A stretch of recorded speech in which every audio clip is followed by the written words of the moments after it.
Water has always been an integral part of society since the beginning of mankind. In ancient times, early humans were hunter-gatherers and moved from place to place to find food. However, around 10,000 years ago, people started settling into permanent villages and adopted an agricultural lifestyle, creating a whole new dynamic between humans and water. To satisfy the needs of a permanent settlement and its growing population, people had to plan on how to have constant access to a supply of potable water and to manage the wastewater produced by the increasing number of humans. In ancient Greece, the quality of water was assessed solely by using the different senses: taste, smell, color, and temperature. The highest quality of water was tasteless, cool, odorless, and colorless, while the lowest was stagnant, marshy water.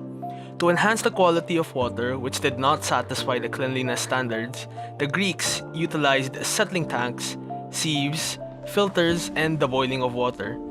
However, public health remained an issue because of the economical requirements of treating the water. Combined with poor hygienic practices, waterborne infections became one of the primary causes of death. Moving on to ancient Rome, one of its most famous engineering marvels was its plumbing infrastructure, which was advanced compared to other civilizations during that era. Through aqueducts, artificial water courses, the Roman population received a steady source of water from miles away for everyday use. Their wastewater was flushed out to the sewers, an example being the Cloaca Maxima, which carried effluent directly to the river Tiber.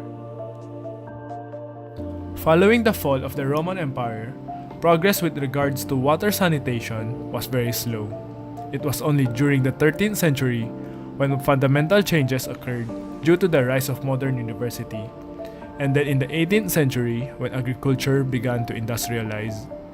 By the 19th century, the role of water in spreading diseases was finally unearthed, and thus began the sanitation movement. The discovery of microbes led to the study about efficiently treating large amounts of water for potable use. The main problem is found in how we use technology. We must balance the innovation of technology with the water bodies around us. Our consumption of water must be regulated and be efficient, and the wastewater that we produce be carefully treated. Compared to the ancient civilizations that have come before us, there are not just more of us consuming and producing wastewater, but also more of us who innovate new technologies to sustain and clean up our home, Mother Earth.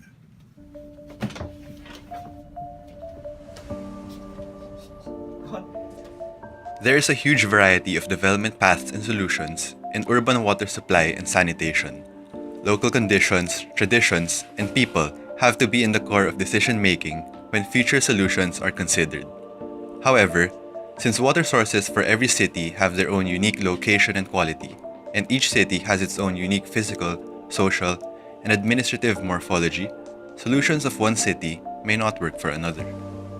In the long historical perspective, it is evident that regardless of the political system, good local solutions can be found based on local conditions, needs, and traditions.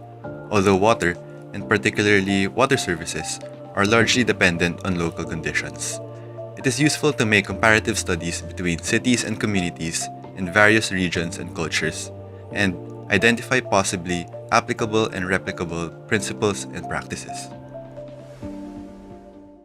Get the newest issue of Locally Geographic, out now in your local bookstore.